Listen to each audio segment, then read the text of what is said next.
Stamped Caution by Raymond Z. Gallen. 10 minutes after the crack-up, somebody phoned for the army.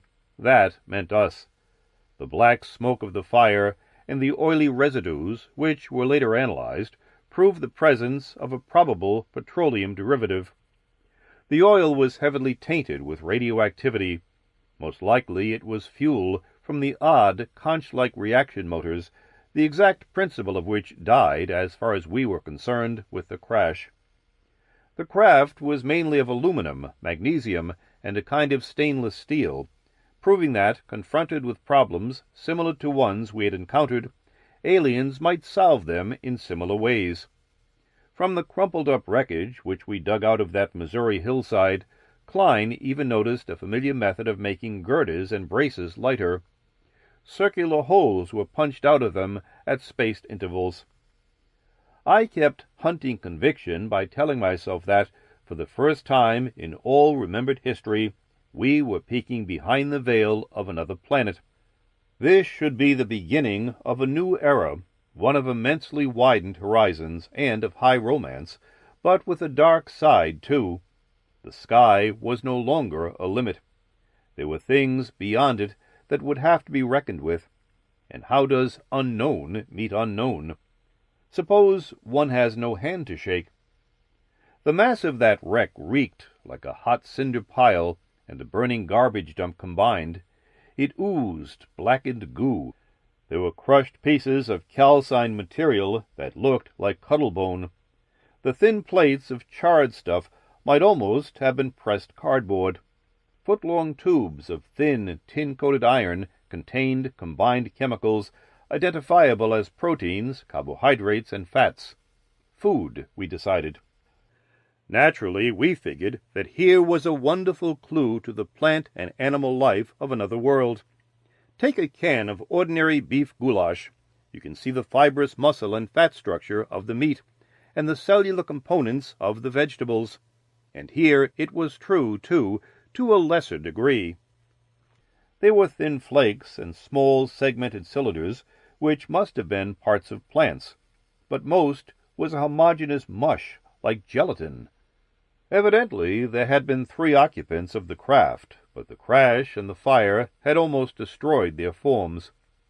Craig, our biologist, made careful slides of the remains, tagging this as horny epidermis, this as nerve or brain tissue, this as skeletal substance, and this as muscle from a tactile member. The original had been as thin as spaghetti and dark-blooded. Under the microscope, muscle cells proved to be very long and thin. Nerve cells were large and extremely complex. Yet you could say that nature, starting from scratch in another place and working through other and perhaps more numerous millions of years, had arrived at somewhat the same results as it had achieved on Earth. I wonder how an otherworldly entity, ignorant of humans, would explain a shaving kit or a lipstick. Probably, for like reasons, much of the stuff mashed into that wreck had to remain incomprehensible to us. Wrenches and screwdrivers, however, we could make sense of, even though the grips of those tools were not hand grips. We saw screws and bolts, too. One device we found had been a simple crystal diaphragm with metal details, a radio. There were also queer rifles. Lord knows how many people have wondered what the extraterrestrial equivalents of common human devices would look like. Well, here were some answers. A few of the instruments had dials with pointers, and the numeral 1 used on them was a vertical bar almost like our own. But 0 was a plus sign, and they counted by 12s, not 10s. But all these parallels with our own culture seemed cancelled by the fact that, even when this ship was in its original undamaged state, no man could have gotten inside it. The difficulty was less a matter of human size than of shape and physical behavior. The craft seemed to have been circular, with compartmentation in spiral form, like a chambered nautilus. This complete divergence from things we knew sent frost imps racing up and down my spine, and It prompted Blaine to say, "I suppose that emotions, drives, and purposes among off-Earth intelligences must be utterly inconceivable to us." We were assembled in the big trailer that had been brought out for us to live in while we made a preliminary survey of the wreck. "Only about halfway, Blaine," Miller answered. "Granting that the life chemistry of those intelligences is the same as ours, the need for food creates the drive of hunger. Awareness of death is balanced by the urge to avoid it. There you have fear and combativeness. And is it so hard to tack on the drives of curiosity, invention, and ambition, especially when you know that these beings made a spaceship? Cast an intelligence in any outward form anywhere, it ought to come out much the same. Still, there are bound to be wide differences of detail, with wide variations of viewpoint. They could be horrible to us, and most likely it's mutual." I felt that Miller was right. The duplication of a human race on other worlds by another chain of evolution was highly improbable, and to suppose that we might get along with other entities on a human basis seemed pitifully naive. With all our scientific thoroughness, when it came to examining, photographing, and recording everything in the wreck, there was no better evidence of the clumsy way we were investigating unknown things than the fact that at first we neglected our supreme find almost entirely. It was a round lump of dried red mud, the size of a soft baseball. When Craig finally did get around to X-raying it, indications of a less dense interior and feathery markings, suggesting a soft bone structure, showed up on the plate. Not entirely sure that it was the right thing to do, he opened the shell carefully. Think of an artichoke, but not a vegetable. Dusky pink, with thin, translucent mouth flaps moving feebly. The blood in the tiny arteries was very red, rich in hemoglobin, for a rare atmosphere. As a youngster, I had once opened a chicken egg when it was 10 days short of hatching. The memory came back now. "It looks like a growing embryo of some kind," Klein stated. "Close the lump again, Craig," Miller ordered softly. The biologist obeyed. "A highly intelligent race of beings wouldn't encase their developing young in mud, would they?" Klein almost whispered. "You're judging by human aesthetic standard," Craig offered. "Actually, mud can be as sterile as the cleanest surgical gauze." The discussion was developing unspoken and shadowy ramifications. The thing in the dusty red lump, whether the young of a dominant species or merely a lower animal, had been born, hatched, started in life, probably during the weeks or months of a vast space journey. Nobody would know anything about its true nature until and if it manifested itself. And we had no idea of what that manifestation might be. The creature might emerge an infant or an adult, friendly or malevolent, or even deadly. Blaine shrugged. Something scared and half savage showed in his face. "What'll we do with the thing?" he asked. "Keep it safe and see what happens? Yet it might be best to get rid of it fast with chloroform, cyanide, or the back of a shovel." Miller's smile was very gentle. "Could be you're right, Blaine." I'd never known Miller to pull rank on any of the bunch. Only deliberate thought would remind us that he was a colonel. But he wasn't really a military man. He was a scientist whom the Army had called in to keep a finger on a possibility that they had long known might be realized. Yes, space travel. And Miller was the right guy for the job. He had the dream even in the wrinkles around his deep-set gray eyes. Blaine wasn't the right guy. He was a fine technician, good at machinery, radar, anything of the sort, and a nice fellow. Maybe he'd just blown off steam, uncertainty, tension. I knew that no paper relating to him would be marked. psychologically unsuited for task at hand. But I knew just as surely that he would be quietly transferred. In a big thing like this, Miller would surround himself only with men who saw things his way. That night we moved everything to our labs on the outskirts of St. Louis. Every particle of that extraterrestrial wreck had been packed and crated with utmost care. Klein and Craig went to work to build a special refuge for that mud lump and what was in it. They were top men. But I got tied up with Miller more or less by chance, and I figured I'd be replaced by an expert. I can say that I was a college man, but that's nothing. I guess you can't give up participation in high romance without some regret. Yet I wasn't too sorry. I liked things the way they'd always been. My beer, my Saturday night dates with Alice. On the job, the atmosphere was getting a bit too rich and futuristic. Later that evening, Miller drew me aside. "You've handled carrier pigeons and you've trained dogs, Nolan," he said. "You were good at both. Here I go, back to the farmyard." "In a way. But you expand your operations, Nolan. You specialize as a nurse for a piece of off-the-earth animal life." "Look, Miller," I pointed out, 10,000 professors are a million times better qualified and rarin' to go." "They're liable to think they're well qualified when no man could be yet. That's bad, Nolan. The one who does it has to be humble enough to be wary, ready for whatever might happen. I think a knack with animals might help. That's the best I can do, Nolan." "Thanks, Miller." I felt proud and a little like a damn fool. "I haven't finished talking yet," Miller said.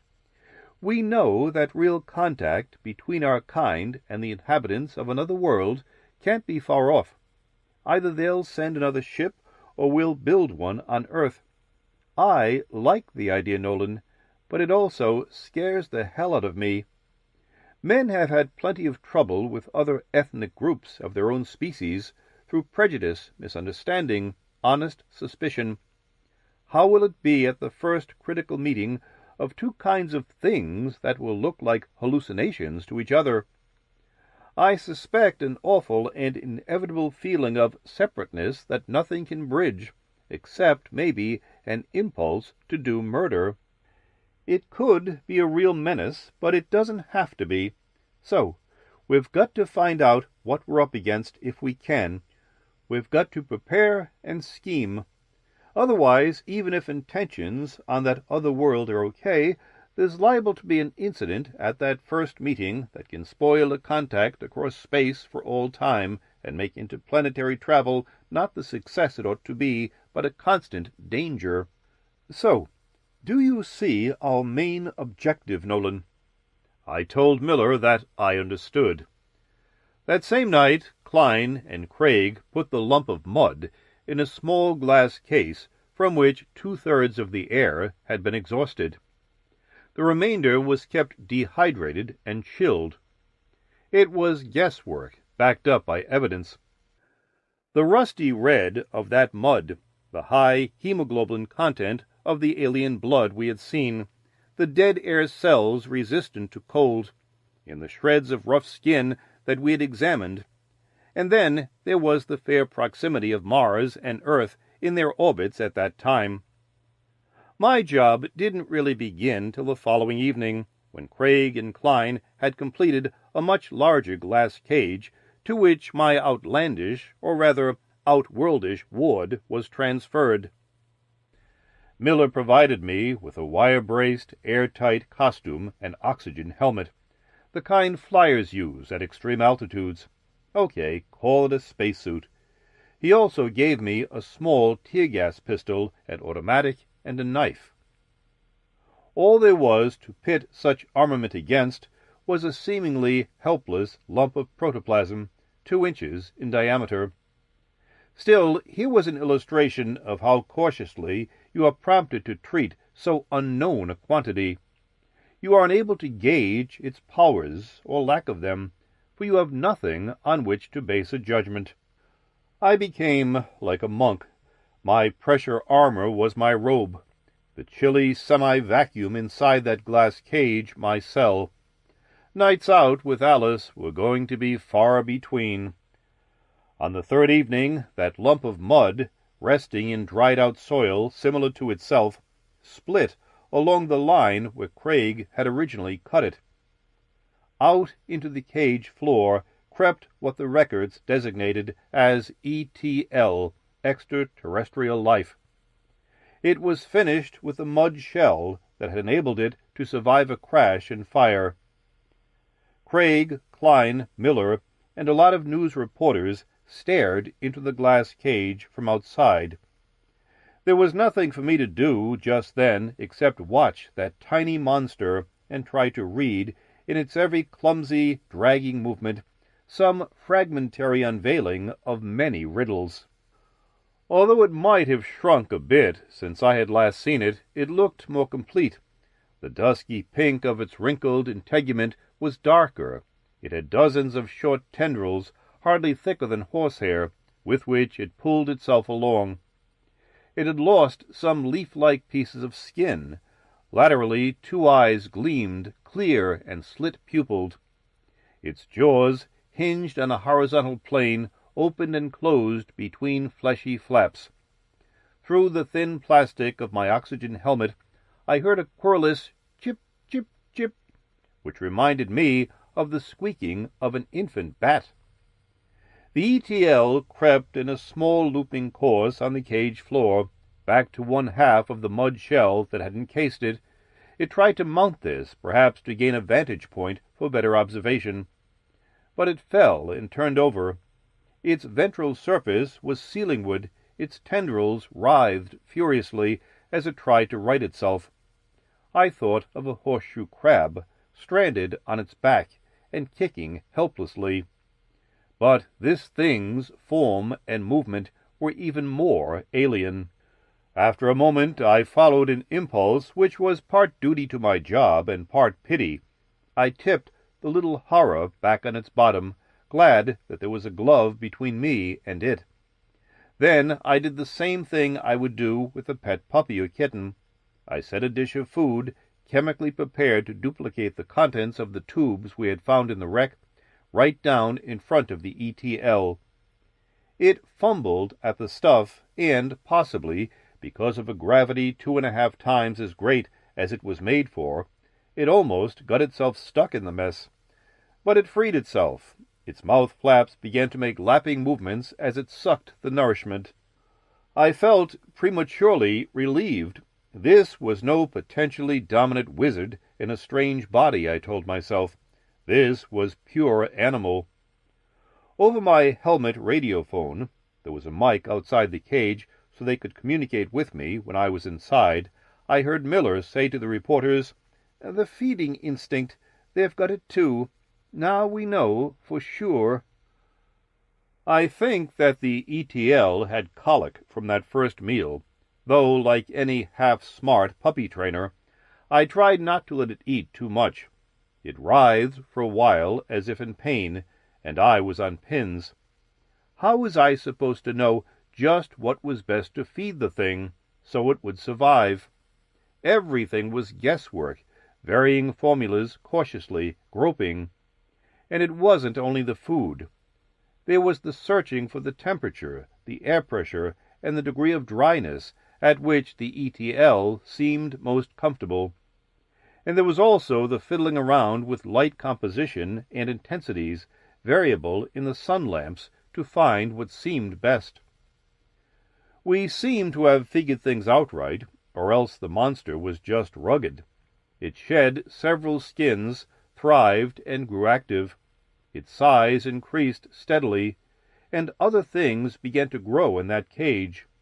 Odd, hard-shelled, bluish-green weeds, lichenous patches dry as dust, invisible, unearthly bacteria, all were harmless, possibly even beneficial, to my charge. How did all this stuff come into being? Miller and Craig had examined the dried clay of the ETL's discarded casing with microscopes. They scraped dust from every fragment of the wreck, that hadn't been blasted too much with fire and made cultures. They were looking for spores and seeds and microbes, and it wasn't long before they had classified quite a list of other-world biological forms. The most common of these they transplanted into the cage. Often I even slept inside the cage, clad in my armor. That's devotion to a purpose for you. In a way, it was like living on a little piece of Mars. Often enough, I was bored stiff. But plenty did happen. From the start, Ethel, we began calling the thing that, showed an almost electrically intense curiosity for everything. Some of the habits of its kind were written in its instincts. It basked in strong light, but it liked dark corners, too. At night, when we turned the sun lamps off, that is, it would bury itself in the dusty soil. Protection against nocturnal cold might have been the reason for that. When he was a month and 2 days out of his clay shell, Ethel tried to rear up vertically on his tendrils. He kept toppling over. Maybe he was trying to walk, but there were no bones in those tendrils, and of course the strong earth gravity defeated him. Lots of times I tried to see what he could do. A real scientist would call this making tests. I just called it fooling around. I made him climb a stool for his food. He seemed to make a careful survey first, eyeing each rung. Then he drew himself up in one motion. During one of my rare nights in town, to get a refresher from outlandish stuff in Alice's company, I bought some toys. When I came back to relieve Craig, who had taken care of Ethel during my absence, I said, "Ethel, here's a rubber ball. Let's play." He caught it on the second try, in those swift, dexterous tendrils. There was a savagery in the way he did it. I thought of a dog snapping a bumblebee out of the air. Yet my idea that Ethel was just an animal had almost vanished by then. I got into the habit of talking to him the way you do to a pup, sort of crooning, "Good fella, Ethel, smart. You learn fast, don't you?" Stuff like that. And I'd coax him to climb up the front of my spacesuit. There were fine, barb-like prongs along the length of his many tentacles. I could feel them pulling in the tough, rubberized fabric, like the claws of a climbing kitten, and he would make a kind of contented chirping that might have had affection in it. But then there was the time when he bit me. I don't know the reason, unless it was that I held onto his ball too long. He got my finger through the glove with his snaggy, chalk-hued mandibles, while he made a thin, hissing noise.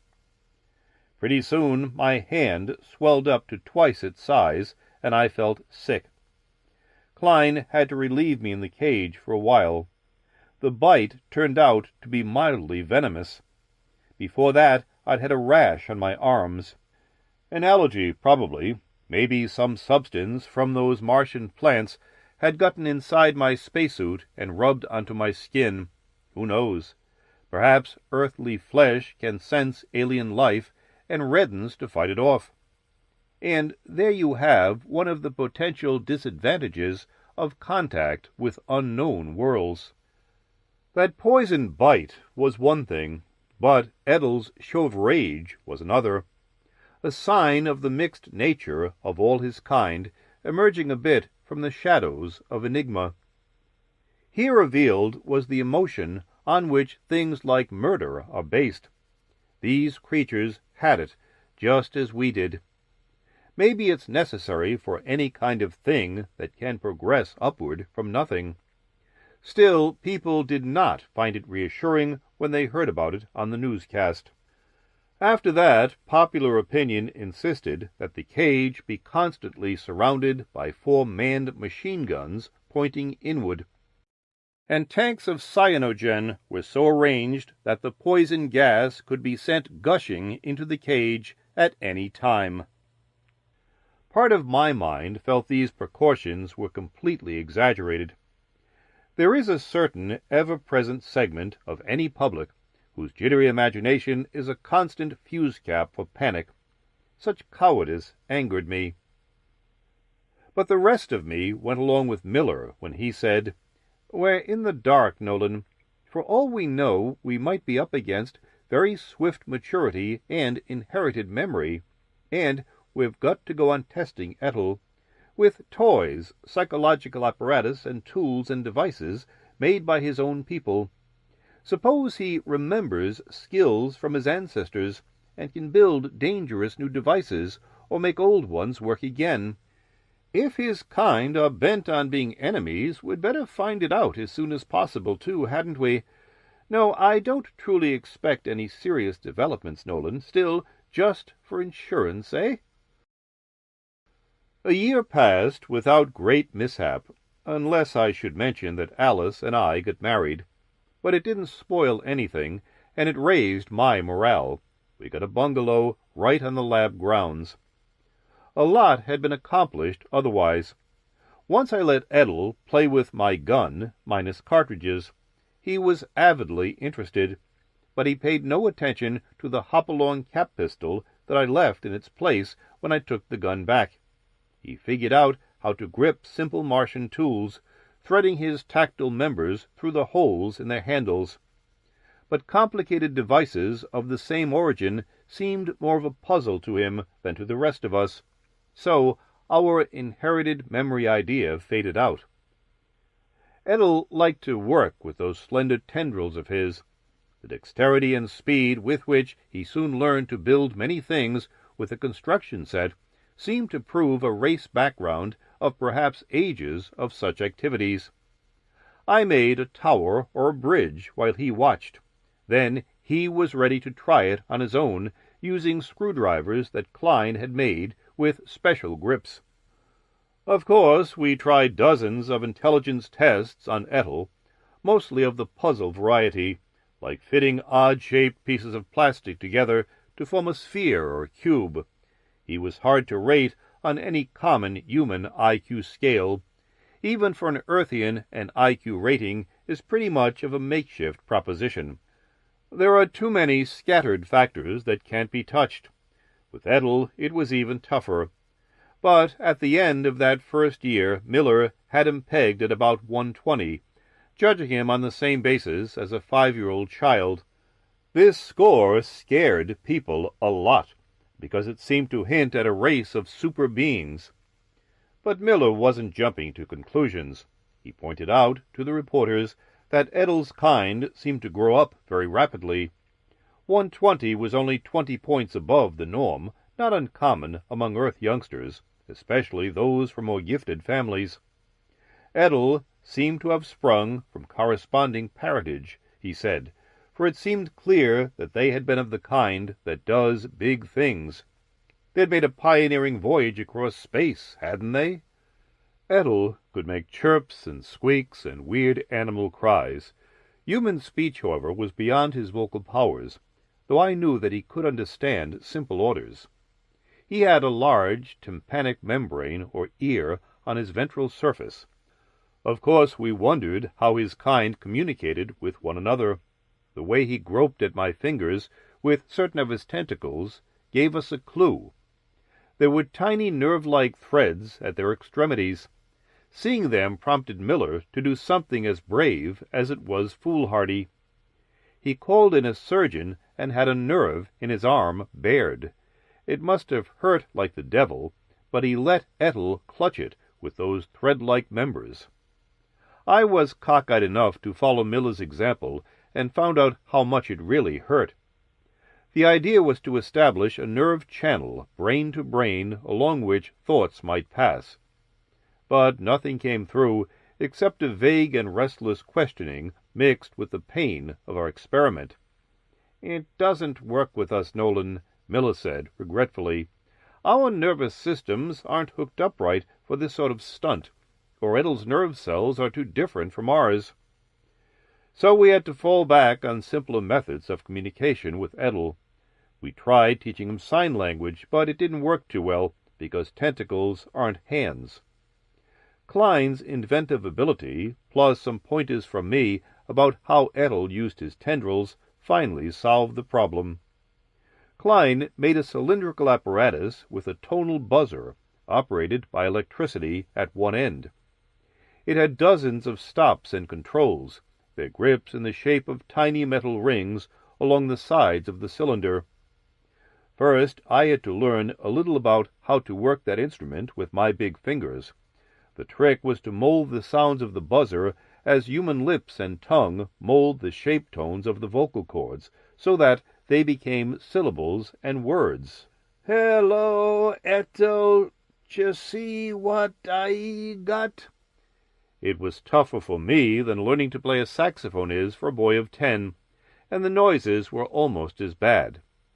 I turned the apparatus over to Ethel as soon as I could, let him figure out how to use it. I'd just give him the words, the ideas. Of course, he had to get educated, learn his cat, dog, and rat, and his arithmetic, the same as a human kid, even if he was from another world. In a way, it was the law. You can't let a youngster capable of learning stay home from school. And I was Ethel's tutor. I thought what a crazy situation we had here. An entity from one planet being brought up on another, without any real knowledge of his own folks, and unable to be very close to those entities by whom he was being reared. It was strange and sad and a little comic. For a while I thought I had a stammering parrot on my hands. "Hello, hello, Nolan, hello." Ethel never lost that habit of repetition, but he made progress in his studies. 1, 2, 3, 4, 5, 6. 1 time 1 E1, 2 time 1 E2.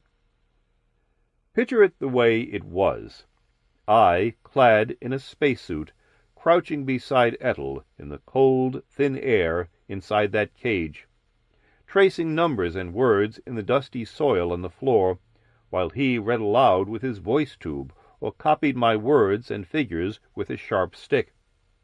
Outside the transparent cage, the television cameras would be watching, and I would think that maybe, in a way, Ethel was like Tarzan, being raised by apes. 4 more years went by. I had offspring of my own, Patty and Ron, good-looking, lovable brats. But Ethel was my job, and maybe a little more than that. At the end of 2 years he stopped growing.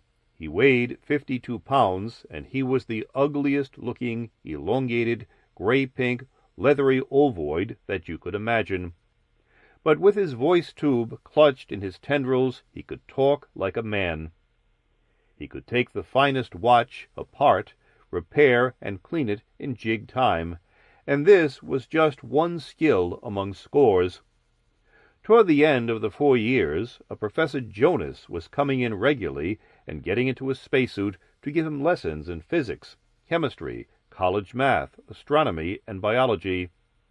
Ethel was having his troubles with calculus, and Ethel could at least ape the outward aspects of the thoughts and feelings of men.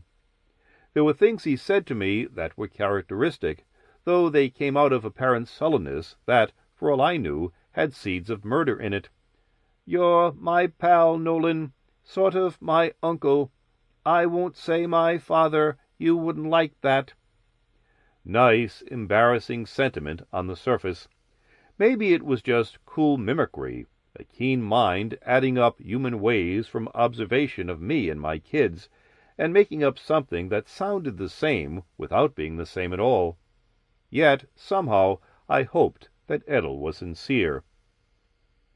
Almost from the building of the cage, of course, we'd kept photographs and drawings of Mars inside for Ethel to see. Hundreds of times I had said to him things like, "It's a 99 99/100% probability that your race lives on that world, Ethel. Before the ship that brought you crashed on Earth, we weren't at all sure that it was inhabited, and it's still an awful mystery.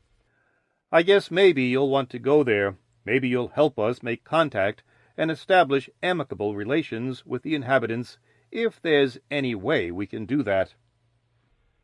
During those 5 years, no more ships came to Earth from space, as far as we knew. I guessed that the Martians understood how supremely hard it would be to make friendly contact between the peoples of two worlds that had always been separate. There was difference of form, and certainly difference of aesthetic concepts. Of custom, nothing could be the same. We didn't have even an inkling of what the Martian civilization would be like. One thing happened during the 3rd year of Edel's existence, and his presence on Earth was responsible. Enough serious interest in space travel was built up to overcome the human inertia that had counteracted the long-standing knowledge that such things were possible. A hydrogen fusion reaction motor was built into a rocket, which was then hurled to the moon. Miller went along, ostensibly to help establish the first Army experimental station there, but mostly to acquire the practical experience for a far longer leap.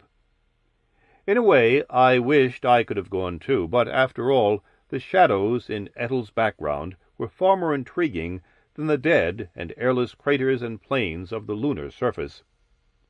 Before Miller and the other moon voyages even returned, Detroit was busy, forging, casting, and machining the parts for a better, larger, and much longer-range rocket, to be assembled in White Sands, New Mexico.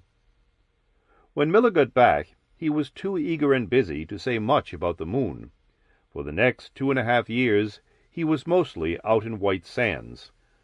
But during the first of our now infrequent meetings, he said to Craig and Klein and me, "When I go out to Mars, I'd like to keep my old bunch as crew. I need men I'm used to working with, those who understand the problems we're up against. I have a plan that makes sense. The trouble is, to join this expedition, a man has to be part damn fool." Klein chuckled. "I'll sell you some of mine." I just nodded my way in. I never thought of backing out. Craig grabbed Miller's hand and shook it. Miller gave Edel a chance to say no. "You can stay on Earth if you want to, Edel." But the creature said, "I have lived all my life with the idea of going, Miller. Thank you." Miller briefed us about his plan. Then he, Klein, Craig, and I all took a lot of psych tests, trick questioning, and so forth, to reveal defects of conviction and control. But we were all pretty well indoctrinated and steady. Edel had taken so many tests already that, if there were any flaws still hidden in him, they would probably never be found. Mars and Earth were approaching closer to each other again in their orbital positions. A month before takeoff time, Klein, Craig, and I took Edel in a small air-conditioned cage to White Sands. The ship towered there, silvery, already completed. We knew its structure and the function of its machinery intimately from study of its blueprints, but our acquaintance with it had to be actual, too. So we went over it again and again under Miller's tutelage. Miller wrote a last message to be handed to the newscast boys after our departure. "If, by Martian action, we fail to return, don't blame the Martians too quickly, because there is a difference and a doubt. Contact between worlds is worth more than the poison of a grudge." I said goodbye to Alice and the kids, who had come out to see me off. I felt pretty punk. Maybe I was a stinker going off like that, but, on the other hand, that wasn't entirely the right way to look at things, because Patty and Ron's faces fairly glowed with pride for their pa. The tough part, then, was for Alice, who knew what it was all about. Yet she looked proud, too, and she didn't go damp. "If it weren't for the kids, I'd be trying to go along, Louis," she told me. "Take care of yourself." She knew that a guy has to do what's in his heart. I think that the basic and initial motive of exploration is that richest of human commodities, high romance. The metallic ores and other commercial stuff that get involved later are only cheap byproducts. To make the dream of space travel a reality was one of our purposes, but to try to forestall the danger behind it was at least as important. We blasted off in a rush of fire that must have knocked down some self-operating television cameras. We endured the strangling thrust of acceleration, and then the weightlessness of just coasting on our built-up velocity. We saw the stars and the black sky of space. We saw the earth dwindle away behind us. But the journey itself, though it lasted 90 days, was no real adventure, comparatively speaking. There was nothing unpredictable in it. Space conditions were known. We even knew about the tension of nostalgia. But we understood, too, the mental attitudes that could lessen the strain. Crossing space to another world under the tremendous power of atomic fusion and under the precise guidance of mathematics and piloting devices reduces the process almost to a formula. If things go right, you get where you're going. If not, there isn't much you can do. Anyway, we had the feeling that the technical side of interplanetary travel was the simplest part. There is a marking near the Martian equator shaped like the funnel of a gigantic tornado. It is the red planet's most conspicuous feature, and it includes probably the least arid territory of a cold, arid world. Syrtis Major, it is called. Astronomers had always supposed it to be an ancient sea bottom. That was where our piloting devices were set to take us. Over it, our retarding forejets blazed for the last time. Our retractable wings slid from their sockets and took hold of the thin atmosphere with a thump and a soft rustle. On great rubber-tired wheels, our ship, horizontal now, like a plane, landed in a broad valley that must have been cleared of boulders by Martian engineers countless ages before. Our craft stopped rumbling. We peered from the windows of our cabin, saw the deep blue of the sky and the smaller but brilliant sun. We saw little dusty whirlwinds, carven monoliths that were weathering away, strange blue-green vegetation, some of which we could recognize. To the east a metal tower glinted. About a mile beyond it there was a tremendous flat structure. An expanse of glassy roof shone. What might have been a highway curved like a white ribbon into the distance. The scene was quiet, beautiful, and sad. You could feel that here maybe 100 civilizations had risen and had sunk back into the dust. Mars was no older than the Earth, but it was smaller, had cooled faster, and must have borne life sooner. Perhaps some of those earlier cultures had achieved space travel, but if so, it had been forgotten until recent years. Very soon now its result would be tested. The meeting of alien entity with alien entity was at hand. I looked at Edel, still in his air-conditioned cage. His stalked eyes had a glow, and they swayed nervously. Here was the home planet that he had never seen. Was he eager, or frightened, or both? His education and experience were earthly. He knew no more of Mars than we did. Yet, now that he was here, and probably at home, did difference of physical structure and emotion make him feel that the rest of us were enemies, forever too different for friendly contact? My hide began to pucker. High in the sky, some kind of aircraft glistened.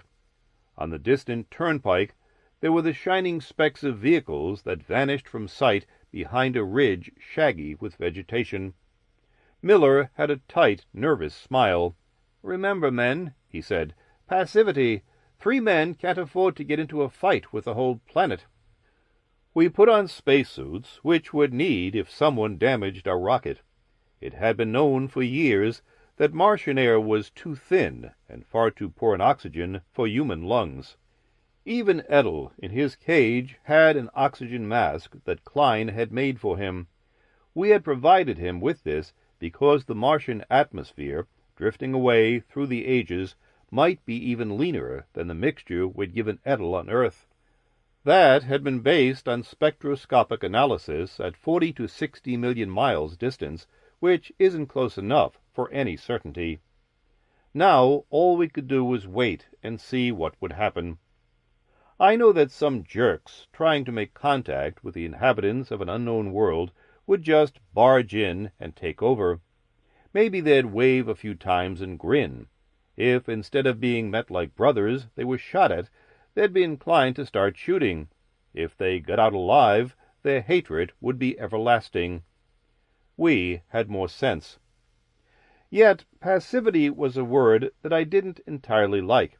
It sounded spineless. The art of balancing naive trust exactly against hard cynicism to try to produce something that makes a little sense isn't always easy. Though we knew something of Martians, we didn't know nearly enough. Our plan might be wrong. We might turn out to be dead idiots in a short time. Still, it was the best thing that we could think of. The afternoon wore on. With the dropping temperature, a cold, pearly haze began to form around the horizon. The landscape around us was too quiet, and there was plenty of vegetation at hand to provide cover. Maybe it had been a mistake to land here, but we couldn't see that an arid place would be any good either. We had needed to come to a region that was probably inhabited. We saw a Martian only once, scampering across an open glade, holding himself high on his stiffened tentacles. Here, where the gravity was only 38% of the terrestrial, that was possible. It lessened the eeriness a lot to know beforehand what a Martian looked like. He looked like Ethel. Later, something pinged savagely against the flank of our rocket. So, there were trigger-happy individuals here, too. But I remembered now, on Earth, Ethel's cage had been surrounded by machine guns and cyanogen tanks rigged to kill him quickly if it became necessary. That hadn't been malice, only sensible precaution against the unpredictable. And wasn't our being surrounded by weapons here only the same thing from another viewpoint? Yet it didn't feel pleasant, sensible or not. There were no more shots for half an hour, but our tension mounted with the waiting.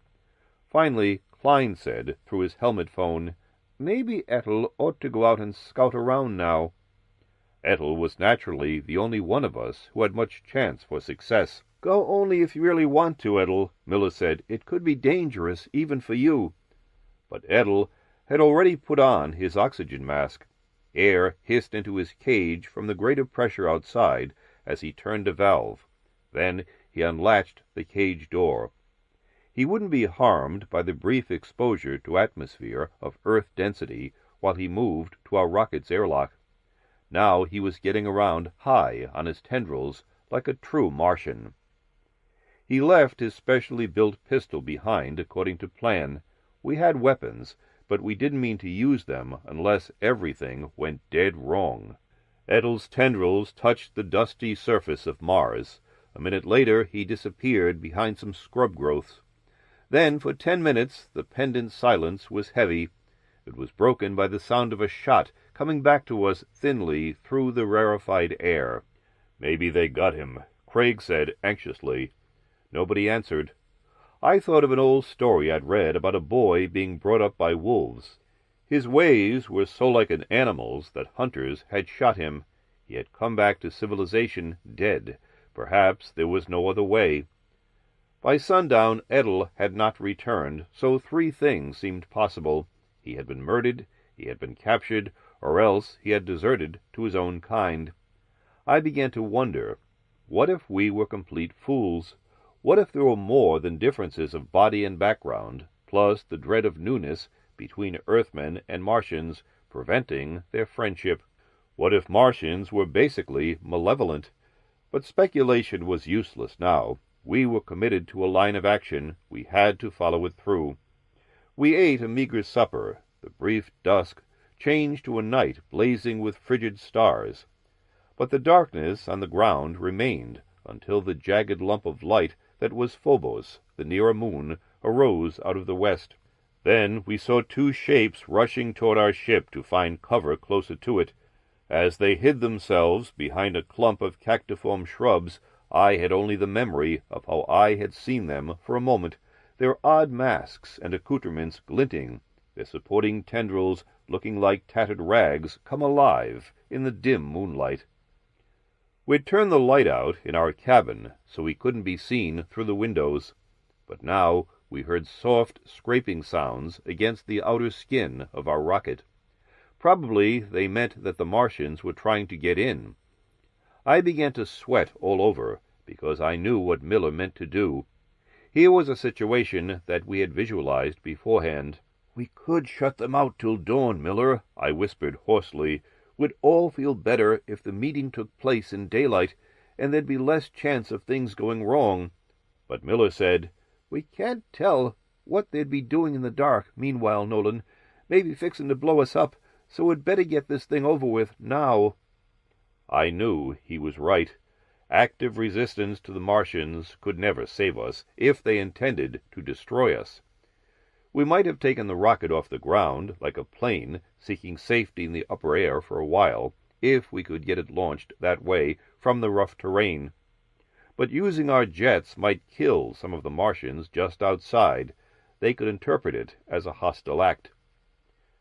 We didn't matter much, except to ourselves, and our primary objective was to make friendly contact with the beings of this planet without friction, if it could be done.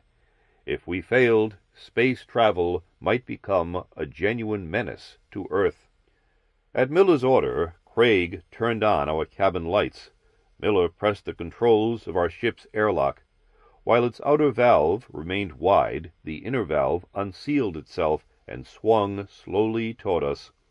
Our air whooshed out. The opening of that inner valve meant we were letting horror in. We kept out of line of possible fire through the open door.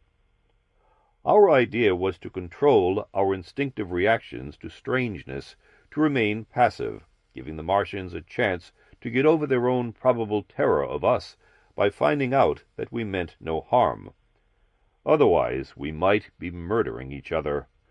The long wait was agony. In spite of the dehumidifying unit of my spacesuit, I could feel the sweat from my body collecting in puddles in the bottoms of my boots. A dozen times there were soft rustles and scrapes at the airlock, then sounds of hurried retreat. But at last a mass of gray-pink tendrils intruded over the threshold, and we saw the stalked eyes faintly luminous in the shadowy interior of the lock. Grotesquely upended on its tentacles, the monster seemed to flow into the cabin. Over its mouth palps was the cup of what must have been its oxygen mask. What was clearly the muzzle of some kind of pistol, smoothly machined, was held ready by a mass of tendrils that suggested Gordon hair. Behind the first monster was a second, similarly armed. Behind him was a third. After that I lost count, as the horde, impelled by fear to grab control in one savage rush, spilled into the cabin with a dry leaf rustle. All my instincts urged me to yank my automatic out of my belt and let go at that flood of horror. Yes, that was in me, although I'd been in intimate association with Ethel for 4 years. Psychologists say that no willpower could keep a man's reflexes from withdrawing his hand from a hot stove for very long, and going for my gun seemed almost a reflex action. There was plenty of sound logic to back up the urge to shoot. In the presence of the unfathomable, how could you replace the tired defenses of instinct with intellectual ideas of goodwill? On the other hand, to shoot now would be suicide and ruin our hopes besides. So maybe there'd have to be human sacrifices to faith between the planets. If we succeeded in following the plan, our faith would be proven either right or wrong. If we didn't act passively, the failure would be partly our fault. In any case, if we didn't get back to Earth, hatred and fear of the Martians would inevitably arise there, whether it had been the Martians' fault or ours. The message that Miller had left for newscast might only give people the self-righteous attitude that earthly intentions had been good. If another expedition ever came to Mars, it might shoot any inhabitants on sight and maybe get wiped out itself.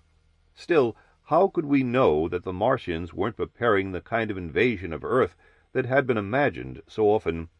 It was a corny notion, but the basis for it remained sound. Mars was a dying world. Couldn't the Martians still want a new planet to move to? All these old thoughts popped back into my head during that very bad moment, and if I was almost going for my pistol, how much worse was it for Craig, Klein, and Miller, who hadn't been as friendly with Ethel as I had been. Maybe we should have put our weapons out of our own reach in preparation for this incident. Then there would have been no danger of our using them. But any freedom of action was swiftly wrested from us. The Martians rolled over us in a wave. Thousands of dark tendrils with fine saw-like spines latched onto our bodies. I was glad that I wore a spacesuit, as much from the revulsion I felt at a direct contact as for the small protection it gave against injury. I am sure that there was panic behind that wild Martian rush. To get us pinned down and helpless quickly, they drove themselves, in spite of their own fear of the horrid human forms. For did I feel a tremor in those tendrils, a tendency to recoil from me? I was trembling and sweating. Still, my impressions were vivid. Those monsters held us down as if they were melee beaters holding down trapped pythons. Maybe they had known beforehand what men looked like from previous secret expeditions to Earth, just as we had known about Martians from Ethel, but it wouldn't have made any difference. Or perhaps they weren't even aware that we were from the neighboring planet. But it would be obvious that we were from another world. Nothing from their own planet could be so strange. Our own reactions to the situation differed a little. Craig gasped curses through his helmet phones. Miller said, "Easy, men, easy." It was as if he were trying to build up his own morale, too. I couldn't utter a sound. It wasn't hard for our captors to recognize our weapons. We were disarmed. They carried us out into the night and around a hill. We were piled onto a flat metallic surface. A vehicle under us began to throb and move. You could have called it a truck. The nature of its mechanism was hinted at only by a small frosty wisp of steam or vapor up front. Perhaps it came from a leak. The Martians continued to hold us down as savagely as ever. Now and then a pair of them would join the nerve ends of tendrils, perhaps to converse. Others would chirp or hoot for no reason that I could understand. The highway rolled away behind us under the light of Phobos. Buildings passed, vague as buildings along a road usually are at night. It was the same with the clumps of vegetation. Lights, which might have been electrical, flashed into my eyes and passed by. In a deep valley through which we moved in part of our short trip, a dense stratified fog arose between the lights and me. I noticed with an odd detachment that the fog was composed of minute ice crystals which glinted in the glow of the strange lamps. I tried to remember our course. I knew that it was generally east. Off in the night there were clangings and hisses that might have been factory noises.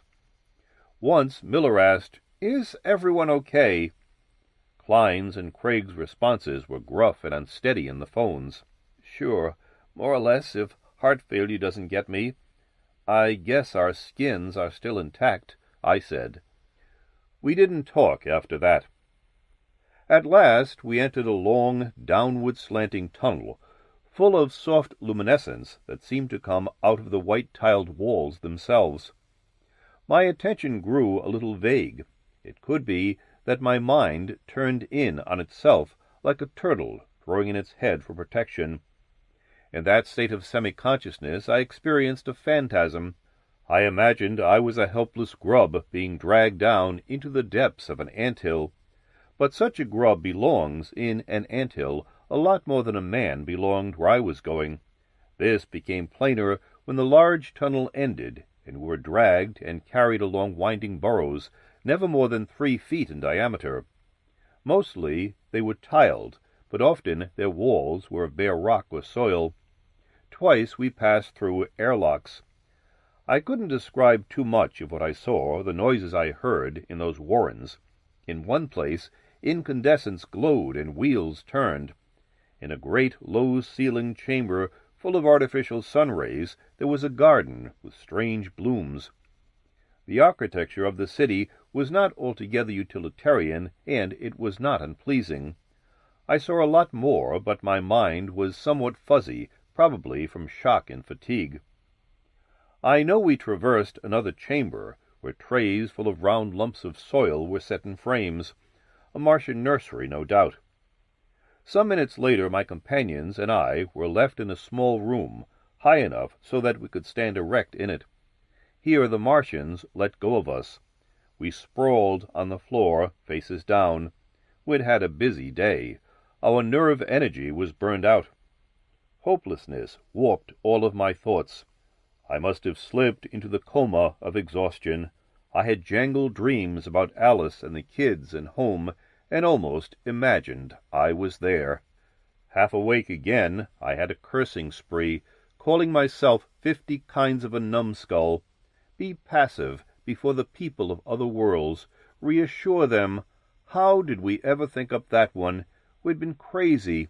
Why didn't we at least use our guns when we'd had the chance? It wouldn't have made any difference to be killed right away. Now we were sacrificial lambs on the altar of a feather-brained idea that the inhabitants of worlds that had always been separate from the beginning should become friends, learn to swap and to benefit from the diverse phases of each other's cultures. How could Martians, who hatched out of lumps of mud, be like humans at all? Klein, Craig, Miller, and I were alone in that room. There were crystal-glazed spy windows in the walls. Perhaps we were still being observed. While I was sleeping, the exit had been sealed with a circular piece of glassy stuff. Near the floor there were vents through which air was being forced into the room. Hidden pumps, which must have been hastily rigged for our reception, throbbed steadily. Miller, beside me, had removed his oxygen helmet. His grin was slightly warped as he said to me, "Well, Nolan, here's another parallel with what we've known before. We had to keep Ethel alive in a cage. Now the same thing is being done to us." This could be regarded as a service, a favor. Yet I was more inclined to feel that I was like something locked up in a zoo. Maybe Ethel's case was a little different, for the first thing he had known in life was his cage. I removed my oxygen helmet, too, mainly to conserve its air purifier unit, which I hoped I might need sometime soon in an escape. "Don't look so glum, Nolan," Miller told me. "Here we have just what we need, a chance to observe and learn and know the Martians better. And it's the same for them in relation to us.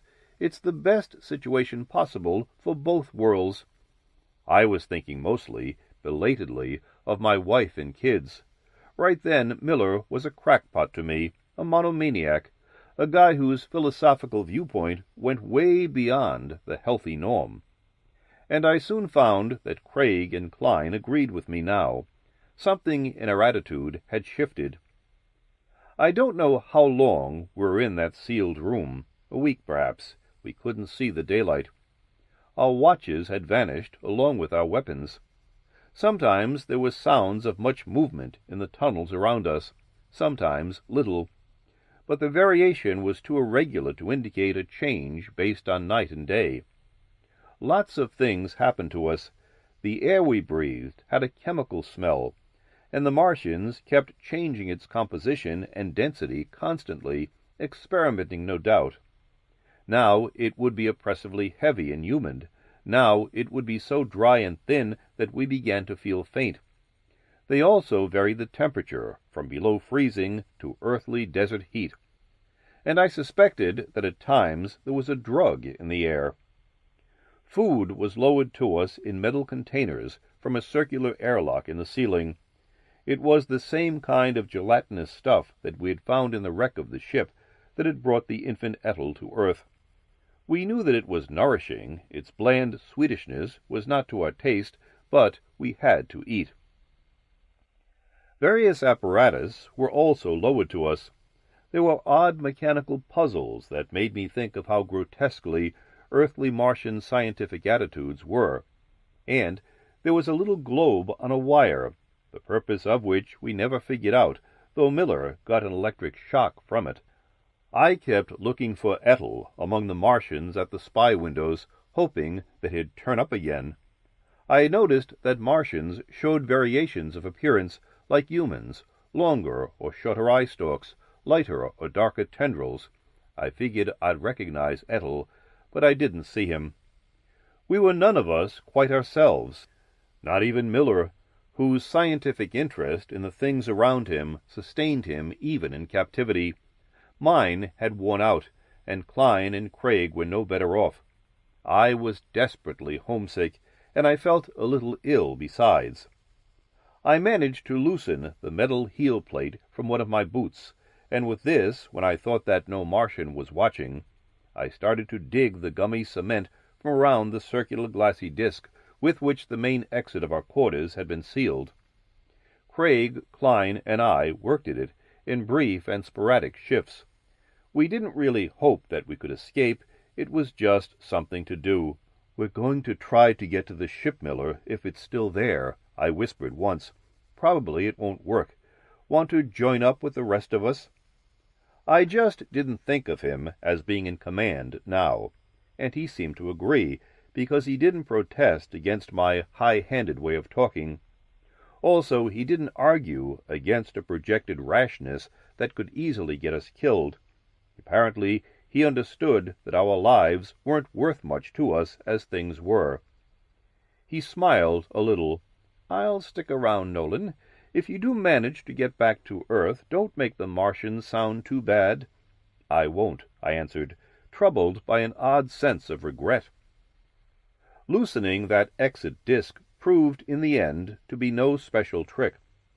Then we just waited for a lull in the activity in the tunnels around us.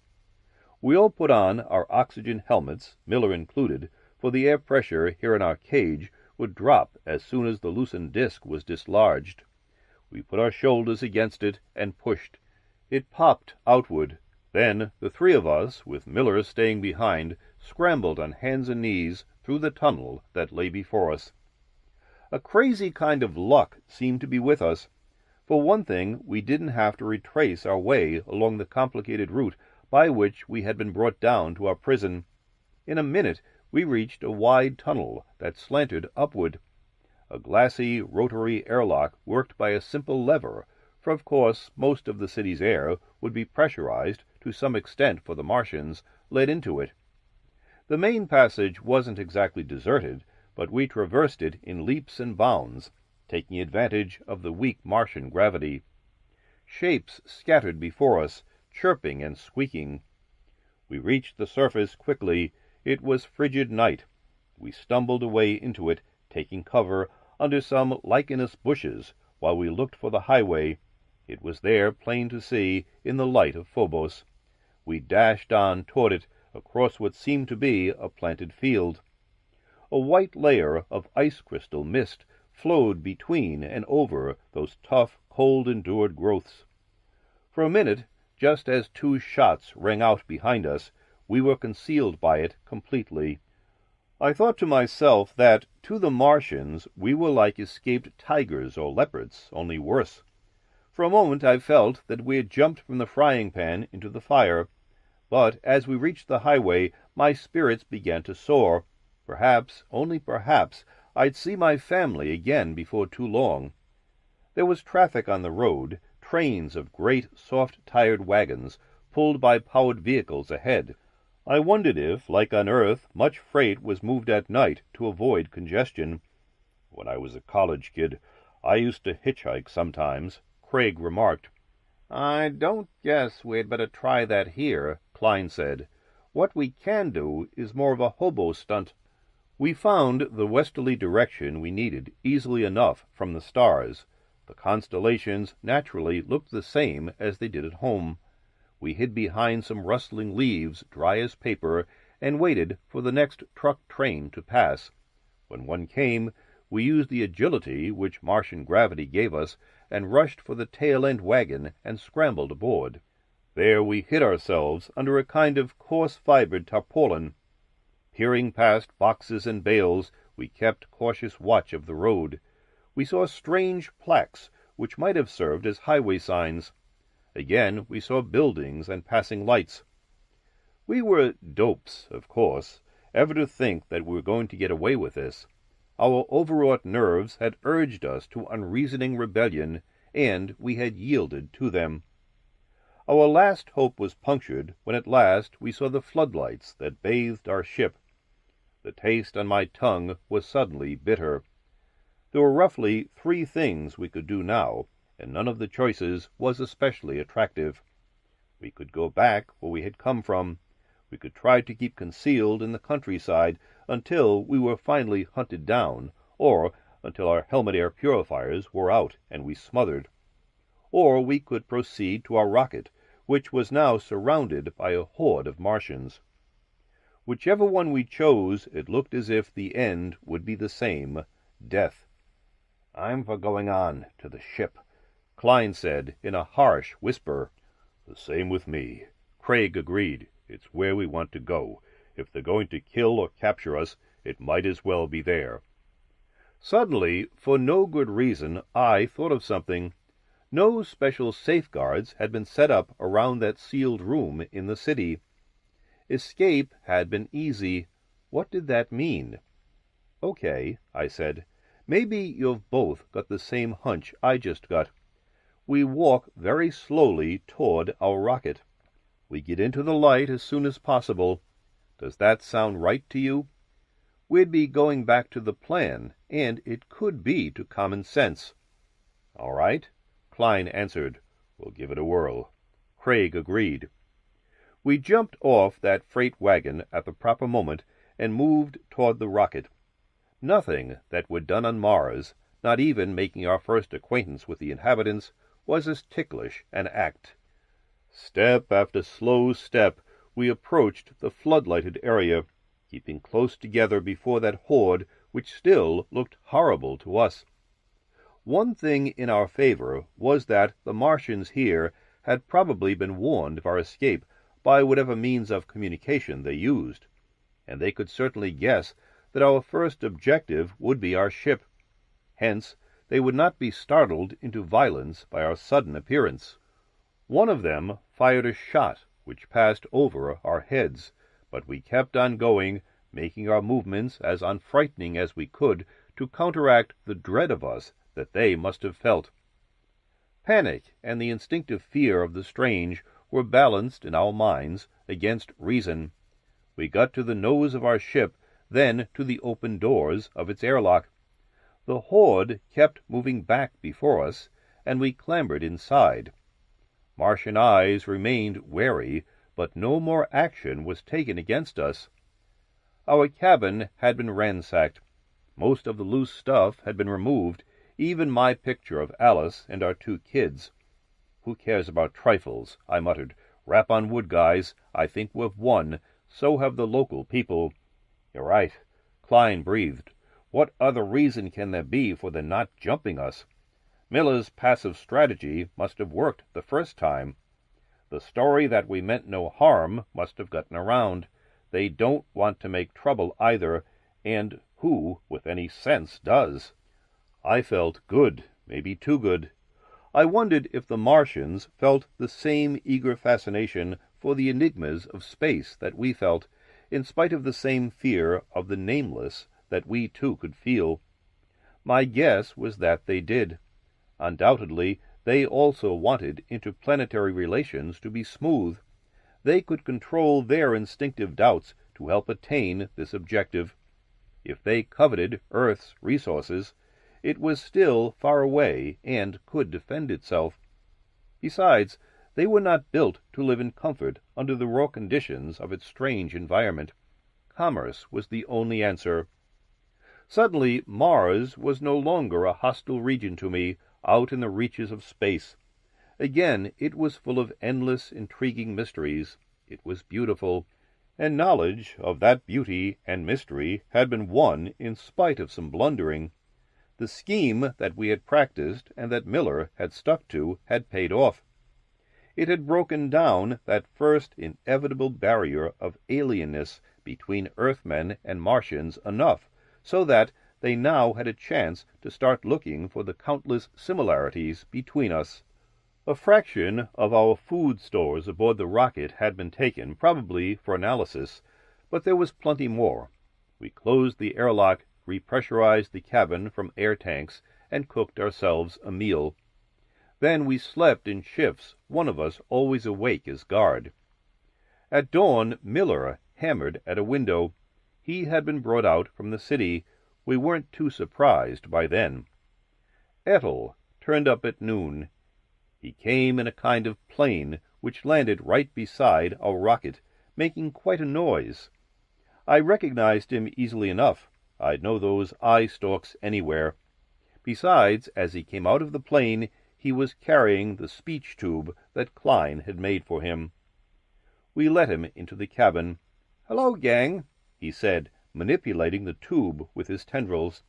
"I see you passed your tests almost as well as I did on those weird things you were always making me take on Earth." "So they were tests," I said. "Sure. Otherwise, why do you think I didn't come to you before? They said you had to solve your own problems." "How did they treat you?" Miller wanted to know. "Mostly my people were nice to me. They took me to a great desert city far away, sort of the capital of Mars.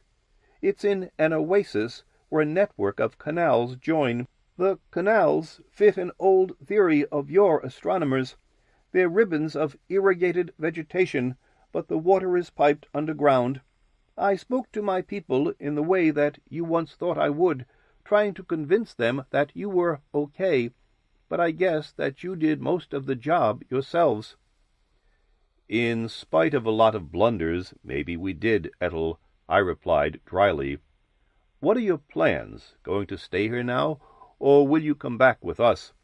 I sensed that he would stay. It was natural. Maybe I even sensed a remoteness in him, a kind of withdrawal. Not unfriendly, but we both knew it was the parting of the ways. "It's best for what we're trying to accomplish, Nolan," he said. "I can tell my people about Earth. You can tell yours about Mars. Besides, I like it here. But I'll be back on Earth sometime, just so you'll come here again. Thanks to you guys for everything." "I'd like to stay too, Nolan," Miller said, smiling. "If they'll have me. Under Ethel's instructions, they might improve my quarters." So that much was settled. I felt a certain longing myself now, but I'm a family man, with home still in my blood.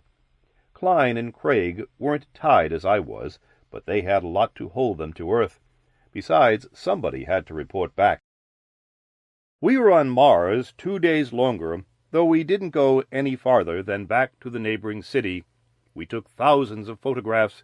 We were given samples of common Martian apparatus, pieces of jade that were covered with queer, beautiful carvings made millions of years before, bars of radioactive metal. Earth was still near enough in its orbit to be reached without too much trouble. We jacked our rocket into a vertical position from which an interplanetary takeoff could best be made. The cabin, swinging on its universal joints, stayed level. Martians watched, interested, but still obviously not quite ready to cast aside their deeper suspicions. Yet, when we blasted clear, we knew that a ship of theirs, halfway around the planet, was doing the same, and would follow us back to Earth. Ambassadors, of course, and commercial attachés. I'd lost my picture of Alice, Patty, and Ron to some local souvenir hunter, but I knew I was going to see them.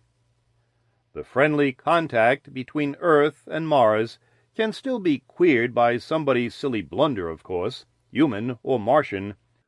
You have to be careful, but a beginning has been made.